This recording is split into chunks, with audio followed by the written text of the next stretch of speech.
네, 안녕하세요. 리플레이카 박상길입니다. 오늘 소개시켜드릴 차량은 일본 스즈키사의 2010년식 알토라팡 2세대 모델 준비했고요. 라팡 같은 경우에는 지금 3세대까지 지금 출시가 된 상태인데요. 지금 2세대 리뷰를 해드리는 이유는 지금 가장 거래가 활발하게 이루어지는 모델이 2세대고요. 지금 저희 나라에서 그래서 스즈키 알토라팡 중에서는 가장 또 많은 모델이 돌아다니고 있기 때문에 2세대 리뷰를 한번 준비했고요. 3세대를 리뷰를 한번 하긴 할 건데요. 3세대 리뷰 전에 또 2세대를 한번 또 짚고 넘어가야 될 것 같아서 2세대 촬영을 또 준비를 했습니다. 요 일본 경차 시리즈 같은 경우에는 제가 요번 한 번으로 끝이지 않고 이제 차량이 섭외되는 대로 계속해서 시리즈별로 나갈 거기 때문에 앞으로 많은 기대 부탁드리고요. 오늘은 일본 경차 시리즈 1탄이죠. 네, 스즈키 알토라팡 2세대 한번 리뷰를 해보도록 하겠습니다. 네, 우선 외관 보시게 되면 이 라팡만 혼자 따로 보게 되면 되게 작은 걸 몰라요. 사진으로만 많이 보셨을 텐데, 네, 근데 이렇게 비틀이랑 같이 놓고 보게 되면 크기가 되게 작습니다. 모닝보다도 더 작아요. 모닝이 전폭, 전장은 더 크고요. 높이는 이 전고 같은 경우에는 이 라팡이가 약간 더 큰 사이즈예요. 일본 같은 경우에는 저희 나라 경차보다도 더 이 기준이 까다롭기 때문에 크기 기준이 약간 더 작게 이렇게 정해져 있기 때문에 모닝보다도 더 작은 크기입니다. 네, 전면 그릴 보시게 되면은 이 라팡이 토끼라는 뜻이거든요. 그래서 곳곳에 이 토끼 엠블렘이 들어가 있는 거 보실 수 있는데, 그릴이 요것도 옵션이 좀 들어가 있어야지 이렇게 크롬 그릴이 들어가고요. 네, 옵션이 좀 없는 깡통 모델 같은 경우에는 그냥 일반 바디색이랑 똑같은 그릴이 들어갑니다. 네, 헤드라이트 같은 경우에는 일반 전구식이고요. 터보 모델 같은 경우에는 2세대 터보 모델 같은 경우에는 이게 HID가 들어가는데, 일반 모델에는 그냥 일반 전구가 들어간다 보시면 되고요. 네, 앙증맞은 휠이고요. 지금 사이드 미러랑 여기 천장 그 도색 같은 경우에는 차주님이 따로 하신 것 같아요. 네, 이 사이드 미러 같은 경우에는 순정으로 나오긴 하는데, 네, 요거는 아마 전 차주님께서 이게 구매하실 때부터 이렇게 돼 있었다고 하는 거 보니까 요거는 따로 하신 것 같습니다. 이렇게 해놓으면 되게 예쁘거든요. 그리고 라팡 전차전 공용으로 들어가 있는 스마트키 시스템, 되게 옵션이 되게 없는 차인데 이상하게 이 스마트키 시스템은 전차종 이게 옵션 상관없이 다 들어가 있더라고요. 그리고 이 크롬 손잡이 같은 경우에도 이게 옵션이 없으면 이게 바디색이랑 똑같이 나와요. 네, 이게 옵션이 어느 정도 들어가 있는 차량이기 때문에 이게 크롬으로 손잡이가 달려 있고요. 이건 차주님께서 스티커를 또 미술을 또 관련된 일을 하시기 때문에 차를 조금 예쁘게 꾸며 놓으셨어요. 네, 이 뒷유리 와이퍼 같은 경우에도 옵션이 없으면 이 와이퍼도 아예 삭제를 해버리는 모델이거든요. 근데 옵션이 어느 정도 있는 모델이기 때문에 이 와이퍼도 달려 있고요. 네, 곳곳에 이 라팡이라는 단어가 이렇게 써져 있습니다. 네, 토끼라는 뜻이죠. 트렁크도 스마트키 그 문 열 때처럼 이렇게 버튼식으로 되어 있고요. 그리고 보시면 아이들링 스탑이라고 써 있어요. 이게 뭐냐면은 그냥 요즘 말하는 스탑앤고라고 보시면 되고요. 네, 연비가 되게 좋은 차인데도 거기서 연비를 더 뽑아내려고 이 아이들링 스탑 기능이 들어있어요. 근데 이 경차에 아이들링 스탑 기능을 넣어야만 됐었나. 네, 연비도 안 그래도 좋은데, 네, 하여튼 뭐 안 들어가 있는 것보다 좋긴 한데, 그 단점으로는 배터리가 그만큼 비싸기 때문에 약간 또 장단점이 있다고 보시면 되고요. 네, 후방 감지기는 원래는 없어요. 네, 라팡이라는 차는 이 후방 감지기 같은 경우에 원래는 안 달려 있는데, 이 차주님께서 이 바디색이랑 맞춰가지고 이 바디색이랑 맞춰가지고 이걸 따로 장착을 하신 것 같아요. 이렇게 바디색이랑 맞춰서 장착하려면 조금 비용이 더 드는데 따로 장착을 한 것 같습니다. 그리고 요 뒤에 리어 램프가 야간에 불이 들어오면 굉장히 예쁘거든요. 요거는 제가 한번 보여드리도록 할게요.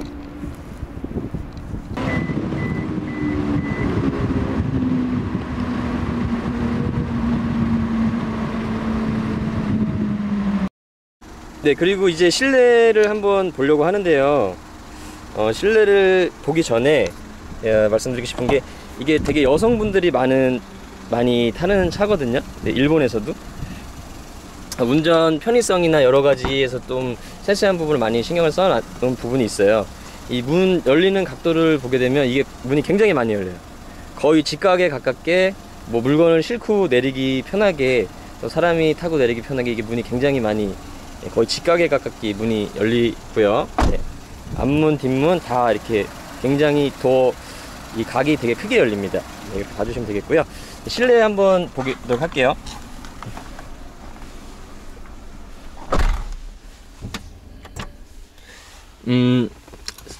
이거는 옵션과 상관없이 전차종 이 스타트 버튼이 다 달려 있어요. 스마트키 시스템이 다 달려 있고요. 이렇게 시동을 켜게 되면 네, 토끼가 이렇게 웰컴이라고 이렇게 맞이해 줍니다. 네, 이 LCD가 되게 재밌어요. 이게 만약에 생일을 입력하게 되면은 그 장애 생일에 차를 딱 시동을 키면은 이제 해피 버스데이 투 유 생일 축하한다고 이 또 LCD판에서 또 주인을 또 그렇게 격하게 축하를 해줍니다. 네, 그리고 오디오 있고 이제 공조기 보시면 되는데요. 이것도 보통은 수동 공조기가 많이 달려 있어요. 국내 수입되는 차량들 보면 수입 공조기 많이 달려 있는데, 요거는 또 옵션이 많이 들어간 차량이기 때문에 이렇게 이제 네, 프로토 에어컨이 달려 있는데, 이 버튼 돌리는 조작감이 이게 굉장히 좋아요. 네, 이게 진짜 약간 고급차 느낌이 약간 날 정도로 이 느낌이 되게 좋고요. 이 순정 오디오가 많은 분들께서 요거를 또 뭐 올인원 같은 걸로 바꾸시는데, 저는 이거 안 바꾸시는 거 추천드리거든요. 요거를 만약에 이제 사제 오디오 데크를 바꾸게 되면은 이 통으로 이어지는 이 대시보드 자체가 약간 이질감이 생기고 별로 예쁘지가 않더라고요. 그래서 만약에 꼭 필요하시면 내비게이션을 거치식으로 거치하시고 뭐 후방 카메라 같은 걸 연결하는 방식 추천드리고요. 그리고 이게 순정 오디오가 클라리온 제품이에요. 이게 음질이 생각보다 굉장히 좋습니다. 네, 라팡에 달려있는 이 순정 오디오가 들어보시면 약간 깜짝 놀랄 정도로 오디오 음질이 생각보다 되게 좋고요. 이 스피커, 그 문에 달려있는 스피커도 음질이 꽤 들을만해요. 근데 약간 볼륨을 켜게 되면 이게 문이 좀 울리는 현상이 있거든요. 그래서 문 방음만 하시고 타셔도 되게 많은 또 효과를 보실 수가 있기 때문에, 혹시라도 좀 음질 같은 거 민감하신 분들 계시면은 그냥 타시고 이제 문짝에 방음 정도만 좀 해주셔도 많은 효과를 보실 수 있을 것 같습니다. 그리고 이 시트 같은 경우에는 원래는 직물 시트예요.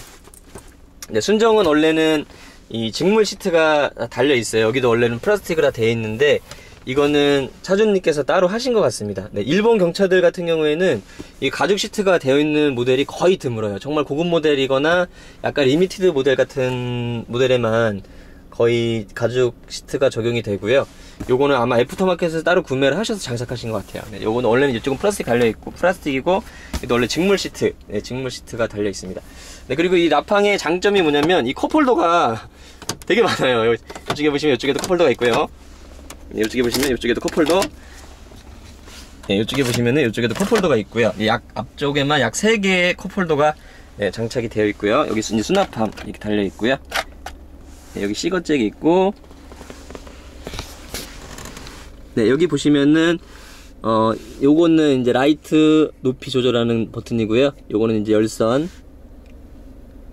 네, 열선이고, 요거는 순정으로 달려 있는 거예요. 요거 그리고 아이들링 스탑 기능을 끌 건지 킬 건지 그렇게 설정해주는 버튼이고요. 그리고 이쪽 보시면 네, 재질 자체는 논할 것까지는 없어요. 그냥 플라스틱인데, 플라스틱 중에서도 가장 네, 싼 재질의 플라스틱이라 보시면 돼요. 네.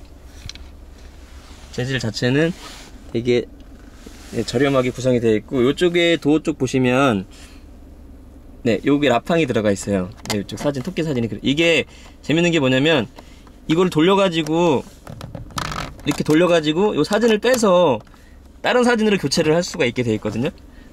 근데 저 같은 경우는 이쪽에 안에 라이트를 그때 튜닝해서 약간 밤에도 불이 은은하게 들어오게 튜닝해놨었는데, 네, 그렇게 해놓으면 되게 예쁩니다. 네, 요게 약간 라팡이라는 차가 토끼를 상징하는 모델이기 때문에 이렇게 곳곳에 토끼 모양이나 그림이 들어있고요.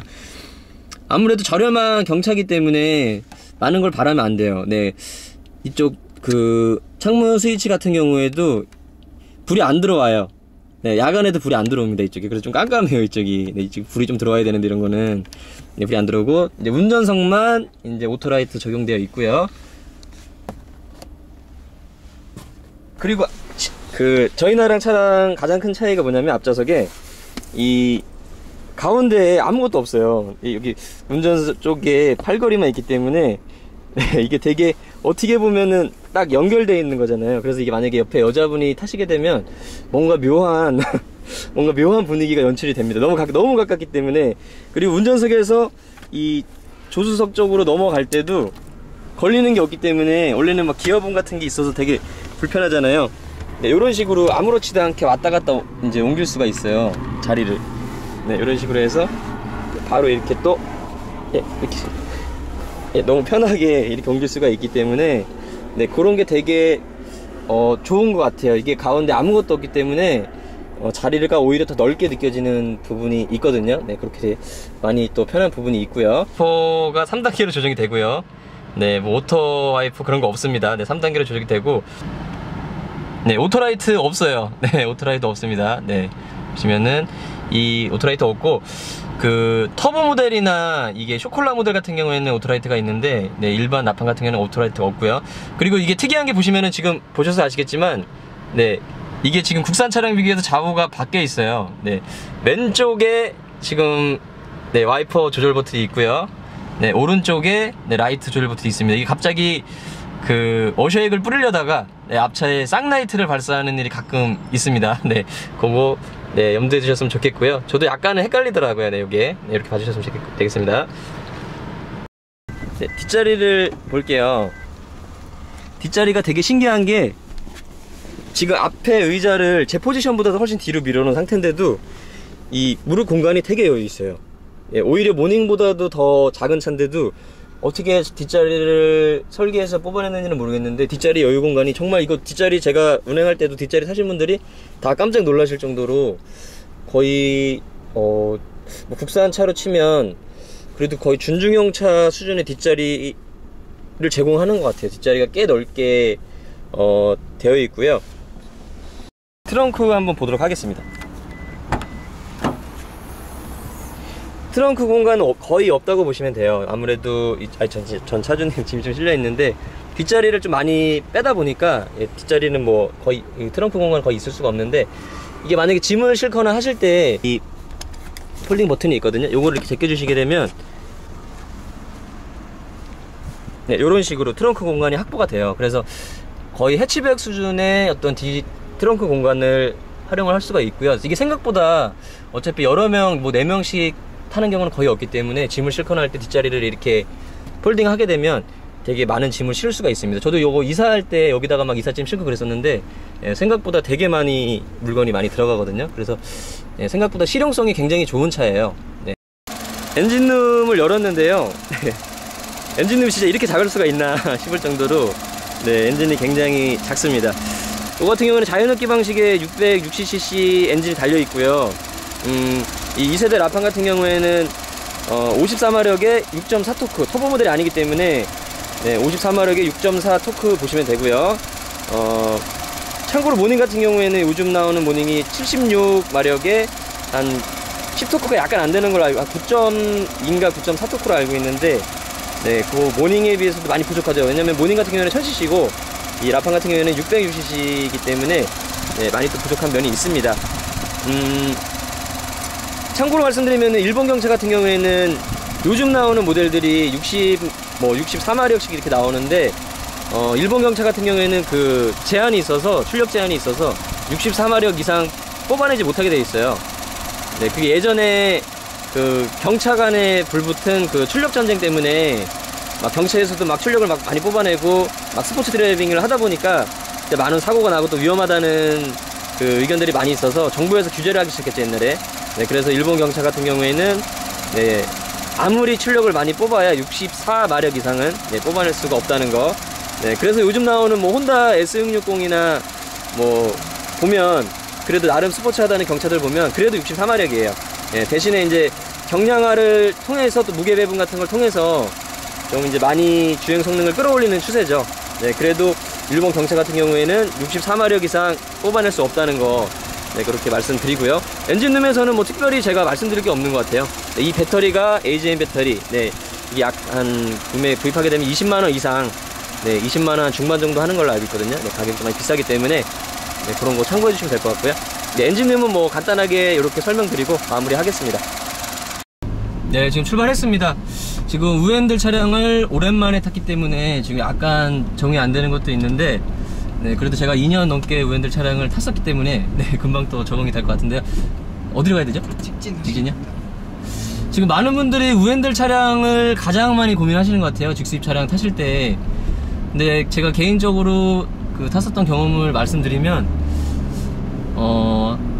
누구나 한 하루 정도만 몰아보면 금방 적응이 되지 않을까 그렇게 말씀드리고 싶거든요. 근데 생각보다 금방 적응이 되고요. 이 와이퍼랑 라이트 조절 스위치가 바뀌어 있는 거는 약간 더 시간이 오래 걸립니다. 네. 근데 우엔들 차량 같은 경우에는 크게 걱정 안 하셔도 돼요. 네, 크게 이질감이 없기 때문에 네, 금방 적응이 된다 보시면 되고요.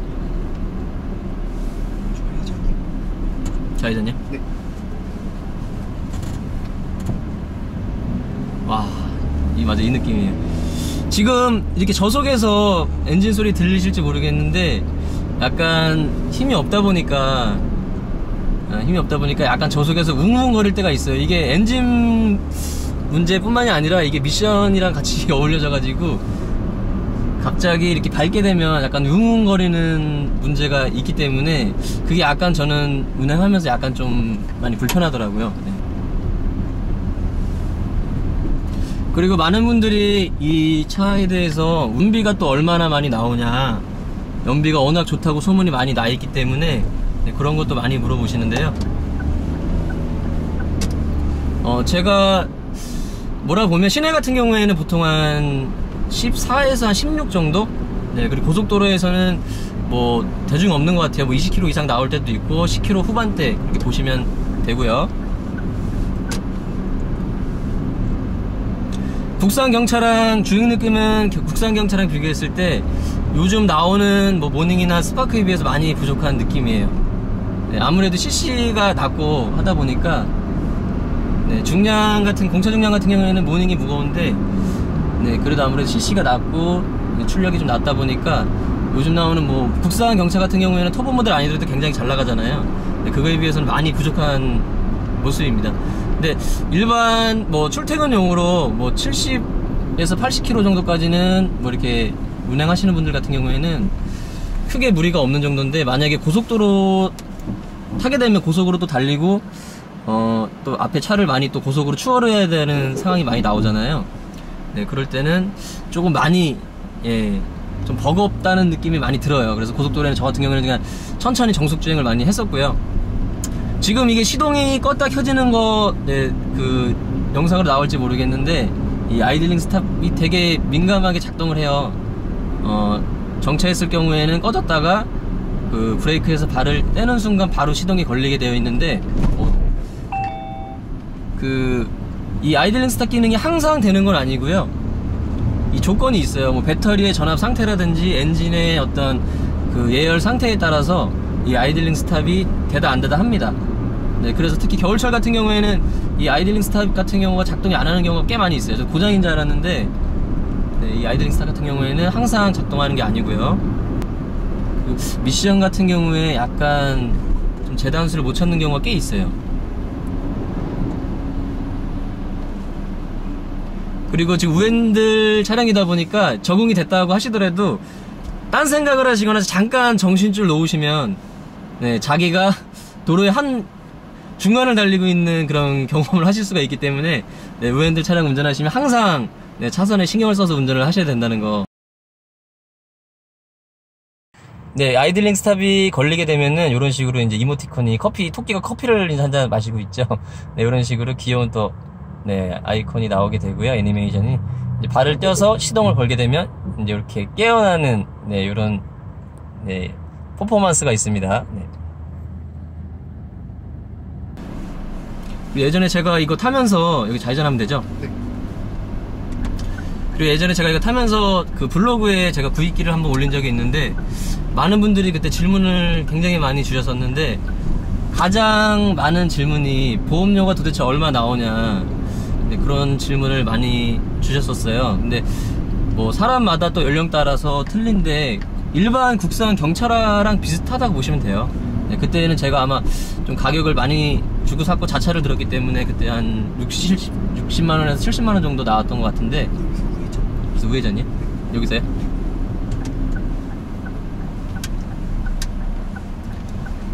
일반 국산 경차랑 보험료 같은 거는 크게 다르지 않을 거라는 거 제가 먼저 말씀을 드리겠습니다.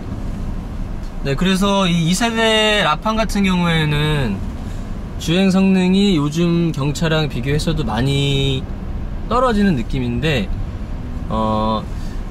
요즘 발매되고 있는 3세대 라판 같은 경우에는 많이 보완이 됐어요. 차체도 많이 가벼워지고 출력도 한 10마리 정도가 늘었기 때문에 거의 이 일반 라판, 2세대 라판의 터보 모델만큼 거의 출력이 나오더라고요. 되게 재밌더라고요, 운전이. 저도 한번 시승을 해본 적이 있는데, 네, 그래서 대신 또 가격 차이가 많이 나기 때문에 그런 거 고려하셔서, 네, 2세대인지 3세대인지, 네, 고려하셔서 구매를 하시면 될 것 같고요. 이게 우회전이죠.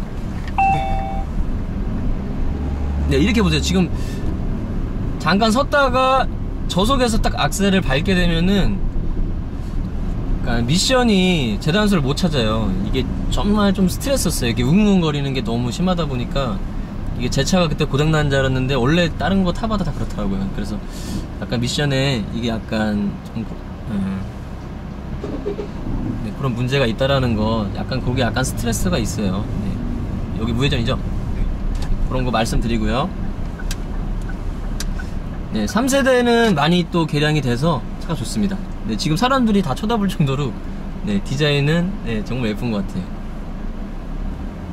이 차의 또 가장 큰 장점은 슈퍼카 못지않은 사람들의 시선을 받을 수가 있다는 거.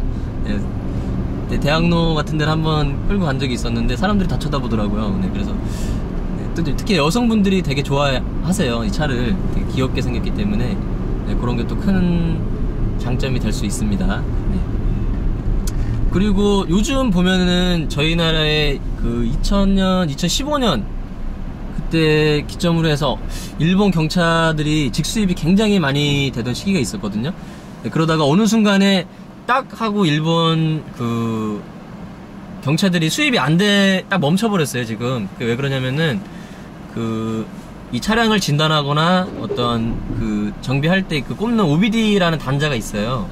예, 모든 차에는 OBD 단자가 달려있는데, 이 방식이 저희 나라 같은 경우에는 그냥 일반 OBD인데, 일본 같은 경우에는 제2OBD 방식이에요. 그래서 OBD 방식이 틀린데, 저희 나라에서 이 제2OBD 방식이 달린 차는 직수입을 다 금지를 시켜버렸어요. 그게 아마 2016년도인가 그럴 건데, 네, 그렇기 때문에 지금 직수입이 안 되는 상황이고요.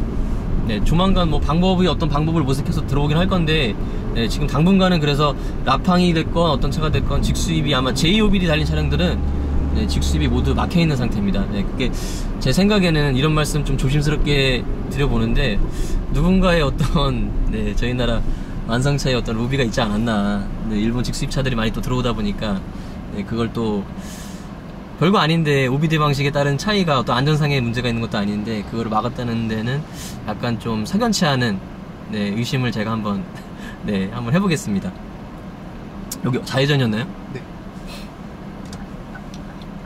이렇게 정차하고 있으면 시동이 딱 꺼지기 때문에 굉장히 조용하죠. 네, 엔진 소음이 아예 없기 때문에 굉장히 조용하고 또 기름이 안 먹기 때문에, 네, 굉장히 또, 네, 좋습니다. 이 아이들링 스탑이 계속 꺼져 있는 건 아니고요. 어느 정도 몇 분인지는 모르겠는데 이게 몇 분 정도 꺼져 있으면 자동으로 켜지게 돼요. 너무 오래 정차되어 있거나 하면은 자동으로 시동이 걸리기 때문에, 네, 그런 거 알아두시면 되겠고요. 이 라판 같은 2세대 라판 같은 경우에 지금 중고 가격이 보통 한 1000만원 아래, 보통 뭐 900만원 선에서 상태가 괜찮은 거는 뭐 제가 어제 보니까 1300~1400 정도 하더라고요, 2세대 라팡이. 그리고 3세대 라팡 같은 경우에는 1000만원 후반에서 2000만원 초반 정도 하는데, 그러면은 과연 그 1000만원이 넘는 돈을 주고 이 2세대 라팡이란 차를 살만한 값어치가 있냐고 저한테 물어보신다면, 어떤 성능을 떠나서 유니크한 디자인 때문에 아마 많이 사실 거예요. 네, 그리고 또 수입차에선 유일하게 일본 그 수입차들은 많이 있지만 독일차에는 없잖아요, 이 경차라는 게 수입차 중에서. 네, 그렇기 때문에 그런 또 메리트도 있기 때문에 저는 그 가격이면은 약간 비싼 감이 있긴 한데, 네, 메리트는 충분히 있다고 생각을 합니다. 네, 저 개인적인 생각은. 장고장이 또 많거나 하는 차가 아니고요. 그리고 유지보수를 또 비싸지 않냐고 많이 물어보시는데,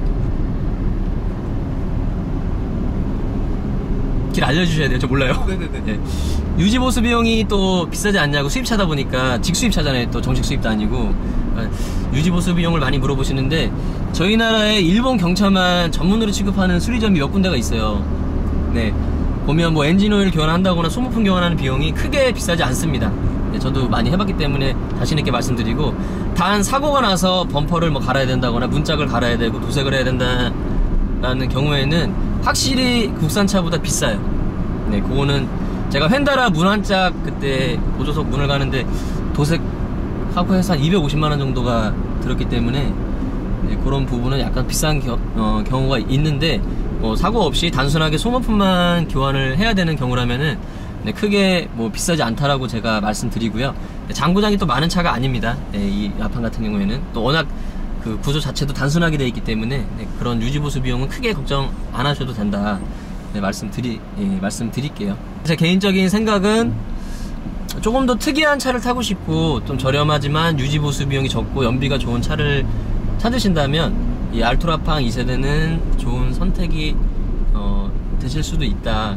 그리고 조금 더 여유가 되신다면, 자금적인 여유가 되시고 디자인이 마음에 드시면 3세대 라팡 같은 경우에도 좋은 선택이 되실 수도 있다라는 거 말씀드리겠습니다. 이렇게 해서 오늘 시승까지 해서요, 네, 알토라팡 2세대 모델 오늘 한번 소개를 해드렸고요. 되게 재밌는 차량입니다. 네, 너무 또 개인적으로 너무 애착이 가는 차량이에요. 제가 또 오래 탔었기 때문에. 그래서 일본 경차는 소개는 요 한 번으로 끝이지 않고요. 계속해서 차량이 협찬되는 대로, 제가 시간이 되는 대로 시리즈별로 2탄, 3탄, 4탄 계속 소개를 해드릴 거니까요. 앞으로 많은 기대 부탁드리고요. 영상 보신 분들 궁금하신 점은 댓글로 남겨주시면 되고요. 영상 보시고 또 좋아요, 구독, 네, 눌러주시면 영상 제작에 또 많은 힘이 됩니다. 좋아요, 구독 눌러주시면 감사하겠고요. 다음 주에는 더 좋은 영상으로, 또 재밌는 영상으로 찾아뵐 테니까 많은 기대 부탁드릴게요. 네, 오늘 영상 여기까지 하겠습니다. 네, 감사합니다. 진짜 힘드네 진짜.